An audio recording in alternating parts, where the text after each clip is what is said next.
Right, so I'm going to ask you a question after I tell you a little story and I show you some things. So, this shoe I bought in Morocco in a marketplace. Nice yellow shoe, nice leather soles. When I bought it, they put it into a plastic bag, unbranded. But if you were to ask me where did I get that shoe from, I don't think I could direct you to the same market stall. But the reality is there are plenty of market stalls where you could get this yellow shoe. I just found a nice guy in one store and negotiated a good price. Now, this shoe I bought in a shopping mall. It was an impulse buy, and I really liked what they were talking about, that this shoe is made out of recycled leather, and parts and plastic, and is made in Brazil by local workers. So it has a great cause behind it.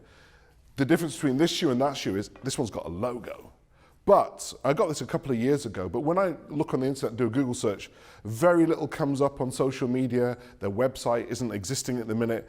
And, you know, if I'm to split hairs, there are a couple of glue splodges on the side, right? So great purpose, pretty poor execution in parts, and no social media presence. Now, this shoe, I'm not going to mention the brand name, but if we look at this adaptation of the classic sneaker design, mule look, yellow, endorsed by music celebrities and also an incredibly important person that you probably heard of, this is a global brand. But if we look at these trainers and the shoe, they're all about the same price, actually, which you might be surprised to hear. So they all cost me about the same price, but this one makes a lot of money all over the world. Now, the thing that I want to put to you is that if we then apply kind of shoe thinking into personal branding, what type of shoe would you like to be? When you go to work and you do your hard day's work, your blood, sweat and tears, do you want to be the person stuck in a souk, in a marketplace, where people can't find you once they've met you and you've put in all the hard work to communicate what it is that's special about you and all of your craftsmanship? Or do you want to have a purpose which people buy into, but then we can't sustain that because we can't find you again? How can I recommend and get other people to see what it is that you're doing? Or do you want to be a brand which is globally recognized, associated, has lots of subgroups, endorsers, reference points, iconic, cultural artifacts? Which would you rather be? I think the third one. This one? Yes. Why? I would want to be recognized wearing them. You want to be recognized? Okay, so let's look at it another way. Is there anybody who feels like one of those shoes? Because it's all very well saying, I want to be like this one, because they spent a lot of money, time and effort into getting to this state where effectively what you're saying is that probably this is the cheapest one out of all of them to make, but it has the highest return. It's the most profitable and the most sales. But does anyone feel like this shoe when they go to work? You do? Oh, I want to feel like that shoe. You want to feel like this shoe? Definitely. Why? Because I think it's kind of a beautiful idea that you put something out into the world which is really carefully made and with a lot of love, and you don't mind, you don't have to necessarily get a lot of credit for it. True. I think the middle one, only because of something called authenticity. Okay. I think the middle one's very, very authentic. Yeah. I have a problem because of hypocrisy. I think I would want to go for the Moroccan mule to support local labour, to support local skills. I'd want to support the environmental one in the middle, and I'd end up going shallow and buying one that's the branded version. So what if I was to say to you that all three shoes are brands? Some are better at being a brand than others, but all three shoes are brands, or at the very least, if you said this is not a brand, has the potential to be a really good brand.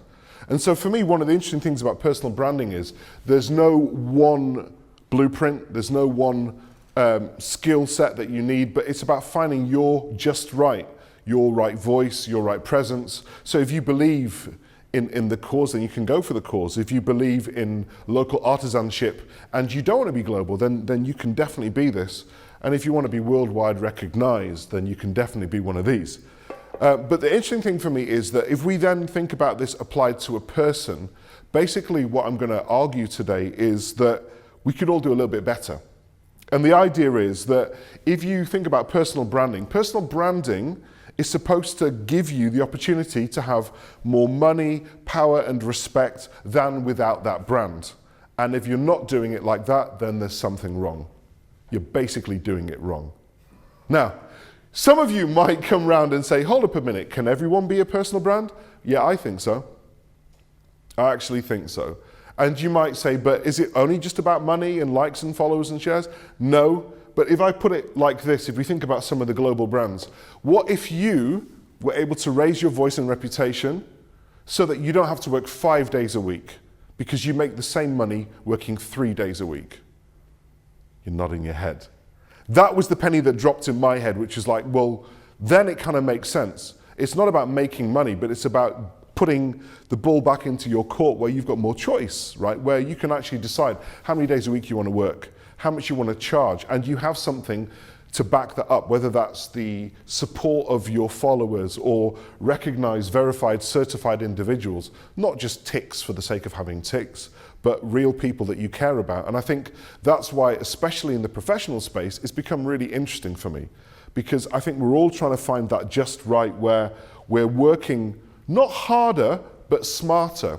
And we're leveraging that through whether that's social media platforms, through our networks, but ultimately, the branding bit, which separates it from any other kind of social media engagement, is the bit where you're doing these activities and it allows you to have leverage so that you can charge a premium, or you're at the top of the table or at the front of the queue. Your CV gets recognized a lot sooner. Otherwise, then it's just liking, following, sharing, chasing.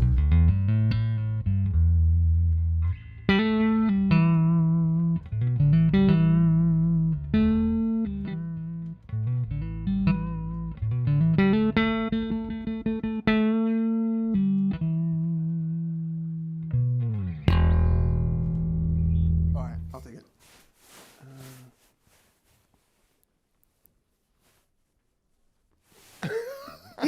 See, I preferred the second one, which was more. Oh no, they're good, they're good. I like that. There So you go. what would you say to accompany that post then? To make that one work. 2 brothers for hire.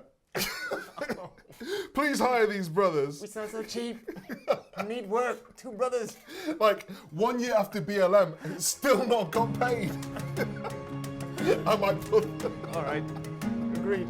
Done. Deal. Maybe we'll get something out of it.